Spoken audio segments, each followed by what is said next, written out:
Hi hello welcome to Swaroopa's cooking channel. ఈరోజు మనము green juice ఎలా తయారు చేయాలో చూద్దామండి. ఇది చాలా హెల్దీ అండి. ఇది పిల్లల నుంచి పెద్దవాళ్ళ వరకు దీన్ని తాగొచ్చు. మీరు డైలీ రొటీన్లో ఇంక్లూడ్ చేసుకోవచ్చు. నేను ఎలా తయారు చేయాలో చూపిస్తాను. ప్రాసెస్లోకి వెళ్దాం. నేను ఇప్పుడు గ్రీన్ జ్యూస్కి ఇద్దరికి సరిపోయే మీకు క్వాంటిటీ చెప్తాను. 1 కప్పు పాలకూర, అంటే మన చేతితో గుప్పెడు ఆకులు అనమాట. విటమిన్ సి ఉంటుంది, విటమిన్ కే ఉంటుంది, ఐరన్కి మంచిది, కళ్ళకు మంచిది, బోన్ హెల్త్కి మంచిది. 1 కప్పు పాలకూరని కొంచెం వేడి నీళ్ళల్లో వేసి ఇలా చేసి పెట్టుకున్నాను. దీన్ని అంటే ఏమైనా పెస్టిసైడ్స్ ఆకుల మీద ఉన్నా కానీ ముందు వాష్ చేసేసుకొని హాట్ వాటర్లో వేసి పక్కన పెట్టేసుకుని. గ్రీన్ యాపిల్ మనకి తెలుసు కదా, ఫైబర్, డైజెషన్కి చాలా మంచిది, వెయిట్ లాస్కి మంచిది, కొన్ని క్యాన్సర్స్కి కూడా చాలా మంచిది. మీకు గ్రీన్ యాపిల్ దొరకలేదు అంటే రెడ్ యాపిల్ అయినా వేసుకోండి. అదే పుదీనా, కొంచెం కొత్తిమీర. మీకు తెలుసు కదా, మనకి కొత్తిమీర పుదీనా కూడా కొంచెం మనకి ఈ స్పినాచ్లో కాకుండా బ్లడ్ లేని వాళ్ళకి బ్లడ్ ఇంప్రూవ్ అవుతుంది, హెల్దీ స్కిన్ అని ఇస్తుంది అనమాట ఈ గ్రీన్ జ్యూసు. ఇది సెలరీ అండి. సెలరీలో ఇది వెయిట్ లాస్కి ఉపయోగపడుతుంది, డైజెషన్ సిస్టమ్ ఇంప్రూవ్ అవ్వేదానికి ఉపయోగపడుతుంది.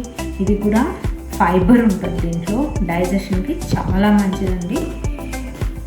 మీకు సెలరీ దొరకలేదు అంటే ఆమ్ల, ఉసిరికాయలు మనకి బాగా దొరుకుతాయి కదా, ఉసిరికాయలు వేసుకోండి. ఉసిరికాయలు దొరికినన్ని రోజులు ఉసిరికాయ వాడుకోండి. ఇన్ కేసు ఉసిరికాయ సీజన్ అయిపోయి దొరకలేదంటే నో ప్రాబ్లం, ఇంతవరకు వేసేసుకుందాం. కీరా మన కంటి చూపుకి చాలా ఉపయోగిస్తుంది. స్కిన్ మన బాడీని హైడ్రేటెడ్గా ఉంచుతుంది, డైజెషన్కి చాలా మంచిదండి.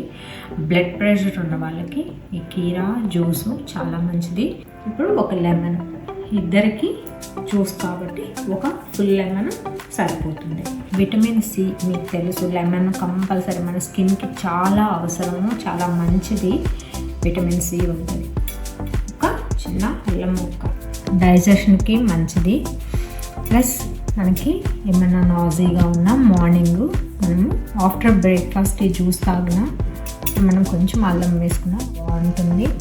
సో ఇది బ్లడ్ ప్రెషర్ని కంట్రోల్ చేస్తుంది. సో మనకి జింజర్ కూడా చాలా బెనిఫిట్స్ ఉన్నాయి. నేను ఫస్ట్ ఇప్పుడు వీటన్నిటిని మీకు మిక్సీ పట్టి జ్యూస్ చూపిస్తాను. చూడండి, అన్నీ ఇలా వేసేసుకున్నాము. ఇప్పుడు మనము మిక్సీ పట్టి నేను జ్యూస్ చేసి మీకు చూపిస్తాను.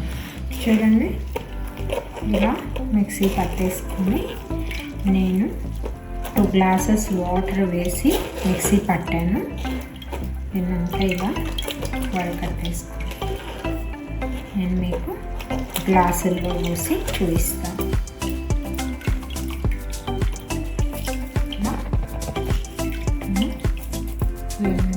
ఫుల్ లెమన్,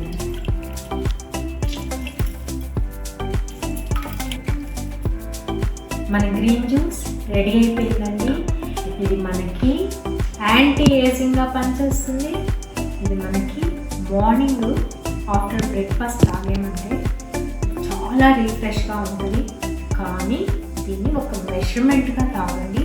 200 ml చాలండి ఎవ్రీడే. మీకు ఇంకా ఏబీసీ జ్యూస్ కూడా అందరికీ ఇప్పుడు బాగా తెలుసు కదా, ఒకరోజు అది చేసుకుంటాం, ఒకరోజు ఇది ఈవినింగ్ అయినా తాగొచ్చండి. 4, 5 అప్పుడు కూడా మనం ఈ కాఫీ టీ బదులు ఈ జ్యూస్ని మన డైలీ లైఫ్లో ఇంక్లూడ్ చేసుకున్నామంటే మన గట్ హెల్త్ బాగుంటుంది. గట్ హెల్త్ బాగుంటే ఆటోమేటిక్గా మన స్కిన్ గ్లోగా, స్కిన్ కూడా బాగుంటుంది. ఇలాగే చేసుకొని హెల్తీగా ఉండాలని ఆశిస్తూ లైక్ చేయండి, షేర్ చేయండి, సబ్స్క్రైబ్ చేసుకోండి. నేను మీ స్వరూప.